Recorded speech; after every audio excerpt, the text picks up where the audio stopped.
Welcome to the English classes by Nupur Roy. Today I start the new session for class 12 ISC students. Today I take up a poem from the book Reverie, which is an ISC collection of poems. So I take up the first poem, The Darkling Thrush. The Darkling Thrush is written by Thomas Hardy.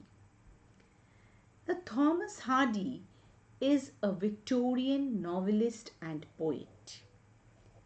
He has written many novels such as Tess de Averroes, Mayor of Casterbridge, Jude the Obscure, and he has taken up some social issues and moral concerns in his stories. Now, Thomas Hardy was actually very disappointed with the different scientific developments of the Victorian age.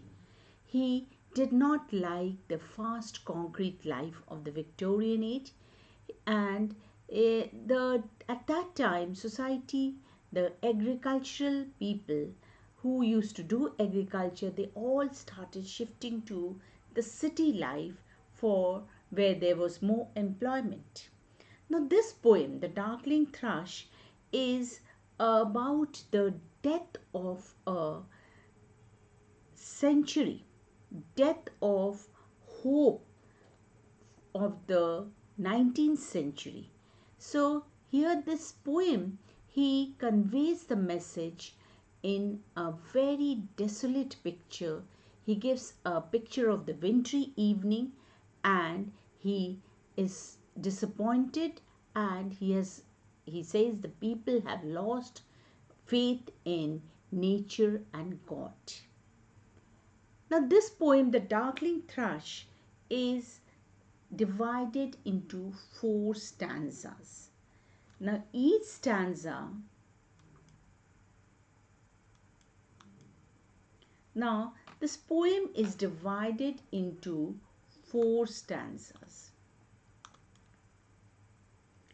That is, first of all, you know that this is an elegy. E-L-E-G-Y. Now, elegy means a sad song, a poem which gives a sad song. It is, so why it is an elegy? Because it is giving a picture of the death of a century. Now, this poem had another name, an earlier name, which was, the name was By the Century's Deathbed. Century's Deathbed, 1900.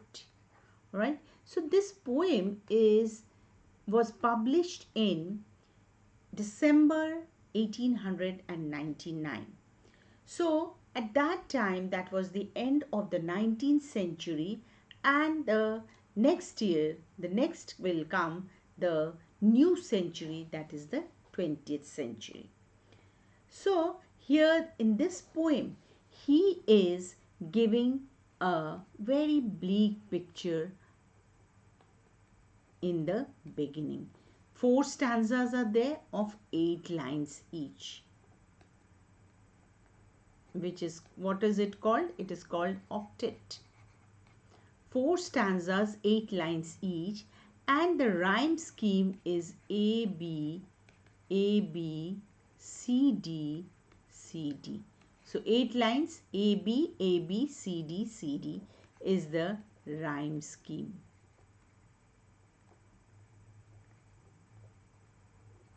Now this poem gives 2 stanzas. It gives, in the 2 stanzas, he shows darkness, and the next 2 stanzas he gives a hope. Darkness, and the next 2 stanzas is the hope. So the first 2 stanzas gives a picture of a wintry evening where everything is very despairing, disappointing, and it is a very gloomy picture he is giving. So, the first two stanzas actually is showing the situation of the people at the end of the 19th century. And the third and fourth stanza is just a contrast. So the first two stanzas gives darkness, the picture of darkness, gloominess, and the last two stanzas gives the picture of hope. So here, in the very first stanza,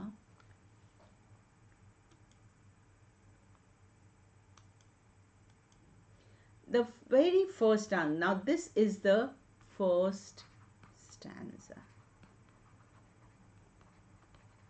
which has 8 lines. And as I told you, the rhyme scheme is, suppose gate is A, grey is B, gate and desolate, it matches, again it will be A, day will be matching with grey, that is B, A, B, A, B. And the next you see, next you can, the tangled vine stems coat the sky, C. I hope you all are following, students. The sound as it is, it gives the rhyme scheme is written. Like strings of broken lyres, D. Sky and night, same pronunciation, same sound, it is CC. Had sought their household fires, which is matching with lyres. So the rhyme scheme is A, B, A, B, C, D, C, D. So the very first line, you see, I leant upon a coppice gate when frost was spectre grey. So here the poet says that he leant upon a coppice gate. That is, in the last hour of the 19th century, the speaker or the poet is leaning on a coppice gate. He is leaning on a gate which is opening in the woods. Now this is a coppice gate. So the coppice gate is what?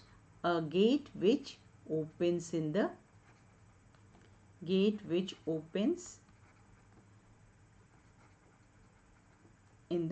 woods, in the forest.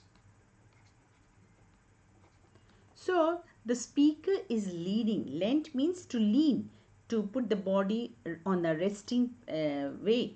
On where is he leaning? On a coppice gate when frost was spectre grey. So what picture he is giving? He is giving, the poet is giving a very dismal picture, very gloomy picture. When frost was spectre grey. So what was the color of the frost? The frost was of grey color, just like a ghost. So frost was spectre grey. So this is a personification. Frost was spectre grey is here a personification. And winter's dregs made desolate. Winter's dreg is also a personification.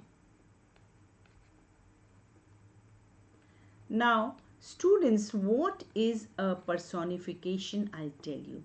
When an object is given or when a non-human thing is given some human characteristics. Now, frost was what color? It was just like a ghost. So, frost was spectre grey is a personification which is personifying a ghost, which is telling that the frost was just like a ghost. And winter's dregs made desolate. Dregs means what? Small fallen pieces of snow. They made desolate. That is, they are making a very gloomy picture. The weakening eye of day. So what is the winter's dregs making? The winter's dregs is making the weakening eye of the day very dark and gloomy. Now, eye of the day is a metaphor for sun. All right. Eye of the day is the metaphor for sun. Metaphor means what? What is it? It is a metaphor. Means the sun, the eye of the day means what? The eye of the day is compared to the sun. That is the eye of the day. What with the day can see only with the brightness of the sun. So the eye of the day is the sun is compared and in the with the word eye of the day, and this is an indirect comparison and it is known as metaphor. Next you see, the tangled vine stems scored the sky like strings of broken lyres. Now the tangled means all cluttered. Vine stems means climbing trees. They scored the sky, that is, they grew in such wilderness, in such a way that they went growing towards the sky. And they were so tangled, so untidy, that they just looked like the strings of broken lyres. Like this instrument is called a lyre. Lyres. So how were they looking? They were looking like the broken lyres, the strings of broken lyres. And all mankind that haunted nigh had sought their household fires. That is all mankind, that is all the people that haunted nigh. That is, they were almost haunted with the gloomy picture of the frost which appears like ghost. They are haunted and they go inside their house to and sit next to the fire.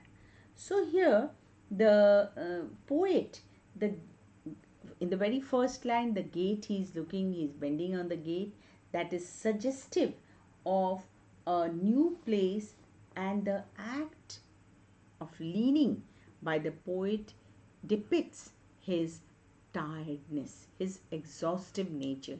He's so tired that he's leaning on the coppice gate to look forward towards a new beginning, towards a new century.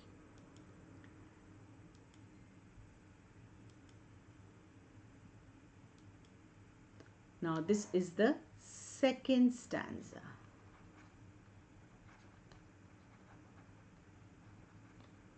Now the second stanza also gives a picture of bleakness and gloom. The land's sharp features seem to be the century's corpse outlined. So how is the land? The land's sharp features, that is, it is characterized by the century's corpse outlined. That is, it seems as if the picture, the landscape is, the centuries is appearing like a corpse, like a dead body. It is appearing like a corpse. Centuries corpse outlined. That is, outlined is, that is, it is giving a picture of a crypt, the cloudy canopy. That is, this picture giving a picture of a crypt means tomb, of the cloudy canopy. Canopy is what? A kind of a umbrella, a kind of a cover. And the wind is death lament. That is, what is the wind singing? The wind is giving a song which is of the dead. Death lament is here. The wind is actually giving the song which is becomes the song of death. That is, the wind is singing the song of death. So here you can see the century's corpse outlined, his crypt, a cloudy canopy. All these are, what poetic device is this? Alliteration. Alliteration means the same consonant when it is repeated in the nearby words, in the neighboring words, then they are called alliteration. That is century. Alright, C. Then corpse, century corpse. Then crypt, cloudy canopy.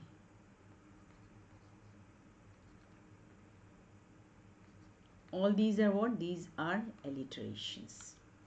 And what are they singing? So the landscape, how it has become, it is so gloomy, so bleak, that it is appearing as if it is a corpse of the century, of the 19th century. And the tomb, the century's tomb, the century's dead body is just covered with the cloudy canopy. It hasn't got a bright sunlight covering, but it has a cloudy, gloomy canopy. And the wind which is blowing is become the death lament, that is, it has become the song of the dead.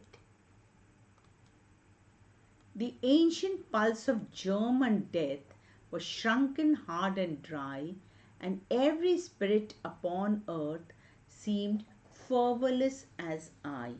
So, what is it? The ancient pulse of germ and uh, death, that is, nature has come to a standstill.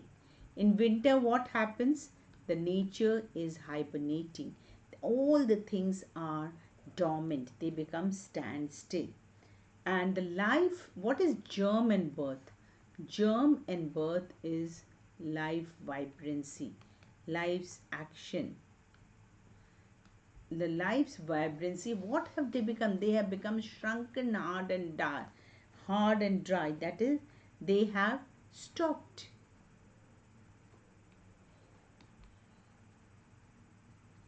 They have become shrunken. And every spirit upon earth seemed fervorless as I. So the poet says that every person, everyone who all are treading the earth, they have become, seemed fervorless as I. That is, fervorless means seemed very, very sad, very, very listless, very, very lifeless, as the poet himself. At once a voice arose among, that is, this is the third stanza. So what is it giving? It is giving a picture of hope. So at once what happened? A voice arose among the bleak twigs overhead. So the voice arose from the bleak twigs overhead, that is above the head, in a full-hearted even song. Now it is the weakening eye of the day, means it is a twilight, it is evening time, and that time there arose the thrush, the bird, in a full-hearted even song. So what is the bird singing? Bird is singing an even song. Even song means what? Evening song.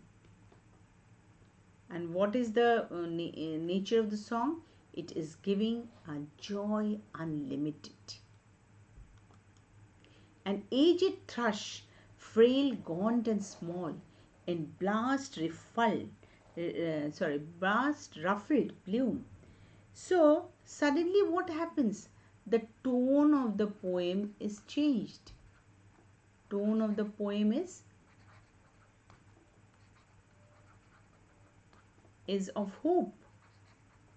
So what happens? Suddenly an aged thrush, which is frail, which is weak, which is gaunt. Gaunt means very thin, and small, which is frail, which is extremely thin and small, in blast beruffled plume.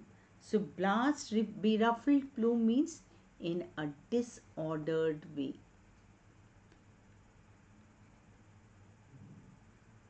Disordered feathers.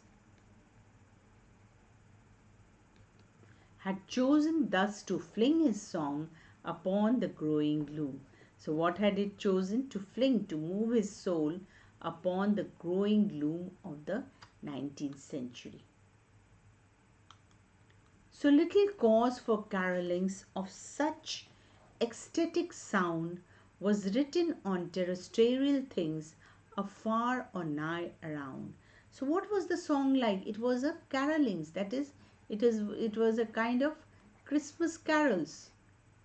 Carolings of such an ecstatic sound, that is, such a joyful sound, was written on terrestrial things afar or nigh around. So the joyful things are written where? They are written on terrestrial things.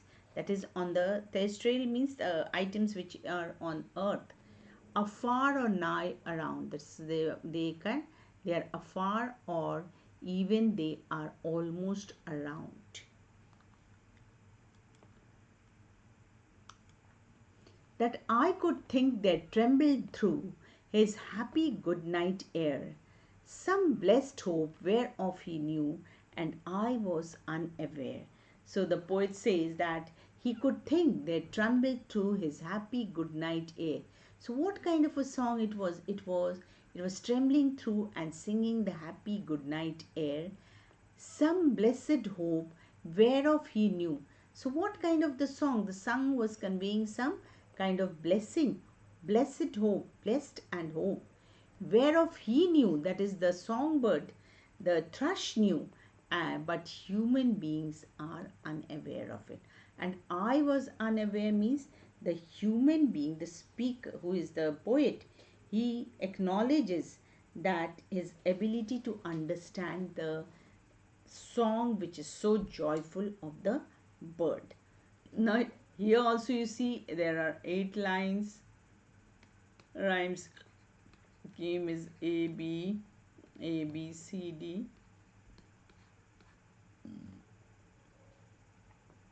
C, D, C, D. Now, here you get to know 3 words.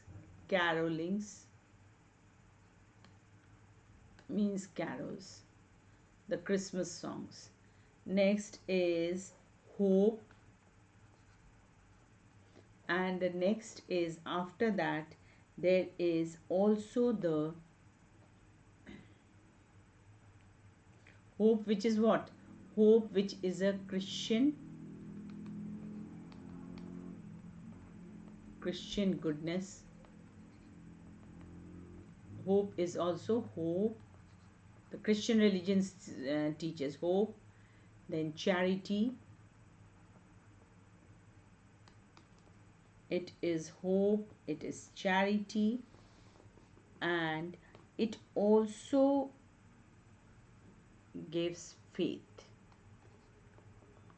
Hope of the resurrection, that is to Christ appearing after death. So this is the poem. How nicely he has divided the poem. The first 2 stanzas, desolate despair. The last 2 stanzas depicts hope, which is sung by the small thrush